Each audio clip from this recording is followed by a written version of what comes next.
276 of the CRICKETher weekly emergency episode being recorded at the Oval immediately after the third T20 between England and India, because I'm off away for the weekend, so we're having to record now. And to be honest, my legs are shaking a bit, Sid, because of the absolute adrenaline of those last kind of few overs of the India innings. It was all a bit mad. England won in the end by 5 runs, but it absolutely wasn't a foregone conclusion until the last couple of balls, was it?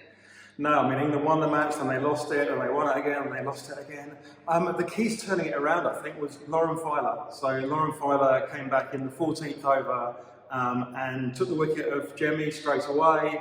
And then she obviously was making Smitty really uncomfortable. She bowled 4 balls at Smitty, and Smitty looked like she didn't know how to play them at all. Suddenly she looked like, a novice that didn't know what she was doing. And then Filer came back a couple of overs later and immediately then took Smitty's wicket, also only conceded another 6 runs, so she took 2 wickets for 8 runs in her last 2 overs. She'd gone for a mountain of runs in the first 2 and was rubbish, it has to be said, but those last 2 overs totally turned the game on its head, I think. And if you look at the kind of the worm, you can see that India's were well ahead of where they needed to be, and then suddenly they were well behind where they needed to be. And England just kept believing.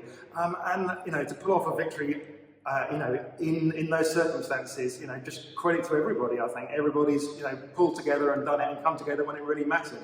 And coming together when it really matters, that's what it feels like captaincy is all about. It's about getting your players to a position where they can do that. Well, we'll talk about captaincy a little bit more in a minute, but let's focus on this game for now, because I think that what was really kind of positive about today was that England were put under pressure on so many occasions. What was funny actually was if we look back to England's batting, they actually weren't really under pressure, and they kind of almost messed up in a way. They caused the pressure for themselves. It was really odd because they put on 137 runs for the first wicket, and okay, they weren't rocketing along, but they had such a great platform and they completely squandered it. And proceeded to kind of lose 9 wickets for 30 odd runs, which was just a ridiculous collapse. So it was kind of all about them kind of then getting themselves out when they weren't under pressure, and it very much felt like it was going to be the same old story. But then, as you say, they then turned it around and they did completely the opposite when they were bowling, which was actually they were totally they looked totally out of it.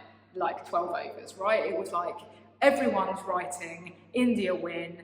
The reason why my legs are shaking is because I had a print deadline of 10 PM and the match finished at 9:50 PM, and I had to do a rewrite in the last 5 or 10 minutes because it was mad. But so it's kind of like a positive for England overall, Sid. Oh yeah, definitely. I mean, there was still a lot of chaos. And a lot of stuff went wrong. There were a pile of drop catches. Lauren Bell dropped a couple of easy chances. She also dropped a couple of very difficult chances where you could go, well, she did well to get to them. Alice Captaincy dropped a really easy chance, and that batting collapse, is not something that anyone's going to want to look back on, right? Nobody covered themselves in glory there, And Tammy Beaumont came in and did not play the captain's innings she wanted to play. Alice Captaincy came in what should have been a tailor-made situation for her, coming in first wicket down, loads of runs had already been scored. In theory, her home ground. I mean, not a ground that she's played out, a million times, but she's played out here plenty in the 100 for the Oval Invincibles. And she played here occasionally for Surrey, so she should have, been at home here and familiar with it, but again, she gave up her wicket really tamely. Poor shot execution. She didn't know where the fielder was. She did a sort of reversey rampy thing. Interestingly enough, Jemmy played exactly the same shot later on in innings, almost exactly the same position, but Jemmy knew where the fielders were, so she knew where she could plonk the ball. Alice Captaincy plonked the ball, then looked round and was like, oh, there was a fielder there. So how concerned should we be about England's batting performance, or did they make up for it by ultimately winning the game? I mean, you know, it's never good when you lose all those wickets like that, but, you know, having come back from it, psychologically, coming back from a situation where you're almost dead is like such an important thing to have achieved. And I think that this could, you know, be a turning point for this team, potentially. Certainly if Nat Siver had been leading this team, we'd be going, this is Nat Siver's turning point. This is the point where she's led the team finally to turn around one of those difficult situations and make all the difference. Of course, as we're going to talk about in a minute, it wasn't her leading the team, so... It's a little bit reminiscent right now of England v Australia in the 2023 Ashes, which they did ultimately then come back and kind of overall draw the series on points. But they looked kind of dead and buried, and then they turned it around at a really critical juncture. So I think you're right. I think I can see England going on and winning the next couple of games now, just purely because they somehow managed to scramble over the line. Yep, self-belief is a big deal, and you know, I think they will definitely have a bit of that now. You know, they'll say that, you know, we can beat this India side. I mean, that was the key to it, wasn't it? It was, you know, when you're 2-0 down, the key to it is going, well, you know, well, we can't do it. We're not capable of doing that, and that's what it felt like in the Ashes, right? There was a point at which it felt like England were not going to win that anymore, and that we were going to go on and see the 16-0 in the Ashes. It became inevitable, and that's what they've turned around here. So, you know, I mean, it's got to be seen as a positive, even though there was still, as we've mentioned, an awful lot that went wrong. Okay, let's talk about captaincy then, Sid, because obviously this match came on the back of the second T20 at Bristol, which England again lost quite badly. It was very much deja vu of the first game. We win the toss, we put India in, they make an awful lot of runs, and England don't get anywhere near to that. But it was made worse by the fact that Nat Siver was not on the field for most of the India innings. Some kind of hip problem, which has now turned into a groin issue, which meant that she missed today's game and potentially might miss next week's game, and who knows what after that. But crucially at Bristol on Tuesday, that meant that the official vice-captain, which for this series it's been Sophia Dunkley, had to then take charge, because that's what happens in cricket, except she didn't take charge, did she? No, everything, it was, you know, it was almost like that World Cup situation all over again, where Heather went off, so Nat went off for several overs in the middle of the innings, and clearly nobody really knew who was out. I mean, they knew who was in charge, but it was a complete omnishambles out in the field. And so it was, in fact, Sophie Ecclestone that wound up taking charge. So Sophie Ecclestone just like grabbed it all and was like, well, no one else is doing anything here. I'm going to make the bowling changes. I'm going to make the fielding changes. And she took over when Dunks was supposed to be vice-captain. So, you know... I think ultimately kind of what that showed was actually a lack of kind of team trust in the official vice-captain. When Charlotte Edwards came in and took over as head coach, she very much kind of sort of advanced this narrative of, well, I'm not going to have a permanent vice-captain. And, you know, I think that it's too soon to make that decision. Well, fair enough. But what then ultimately happens is that the people around you, the team, sort of, you know, they read that, don't they? They take that message and they internalise that. And then when a situation does happen where your actual captain goes off and it goes a bit wrong, then you are left with, you know, a bunch of slightly headless chickens.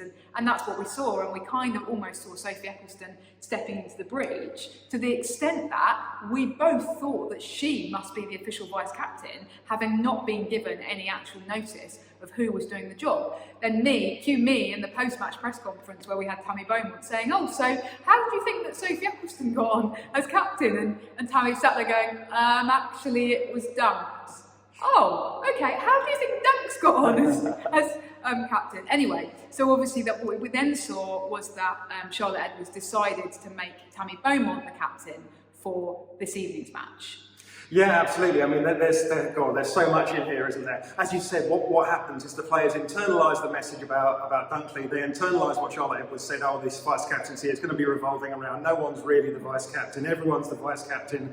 And the players internalise that, and then they're quite happy for someone else to take over. And it shows the problems that you have with not naming an official vice captain. You can bet that let's drive back. If Grace Scrivens had made her debut in the West Indies series, if she'd been playing in this match, if she'd been the vice captain, then this would not have happened. It would have been really clear who was in charge, and that would have gone off. Gracie would have probably got the team together really quickly, gone, okay, we need to do this, this, and this. I'm in charge now, and I will make these decisions. And she would have made those decisions. There wouldn't have been that shambles. And ultimately, that shambles partly is presumably what caused Lottie to look at it after the game and then go, well, actually, I think that I'm gonna, even though Dunks is the vice captain, because message that's sending out to Sophia Dunkler, that's not a great message to be sending to her. Well, you were the vice captain, but to be honest, you weren't really good enough. I'm going to make Tammy the captain when it actually comes to it.